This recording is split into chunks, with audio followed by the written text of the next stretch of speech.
ကောကာလာပါလို့ဘယ်လိုလဲဆိုတော့အဲ့ကောင်လေးဆိုတော့ဘယ်ဆိုရင်ပြင်လာတယ်လာတယ်ရှင်းတာရှင်းတာရှင်းတာအဲ့ဒါချုပ်လိုက်တော့ပြီးတယ်တော့ပြီးမှကြတော့တော့ဘယ်လိုမဟုတ်လို့အေးအဲ့ဒါပြောတာပေါ်လေးမတော်ဘူးဟမ်လာတော့ဟမ်ရာဦးအဲ့ဒါလည်းသိစေလို့ပြောတာစိတ်မစိတ်ကွန်းလို့ဆေးဆိုးတာဆေးတယ်တော့ဆေးအထက်ကအန်လို့တော့ဆိုပြီးတိုင်းပြထားတာဟမ်အိမ်မှာစစ်တဲ့ဆေးရှိတယ်ဒီနေ့ဖျောင်းပါ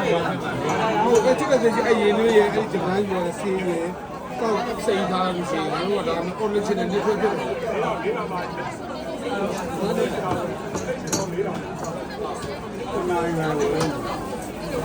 သူပဲယူတာလေဒါမှမဟုတ်ပြန်ပေးမှာလို့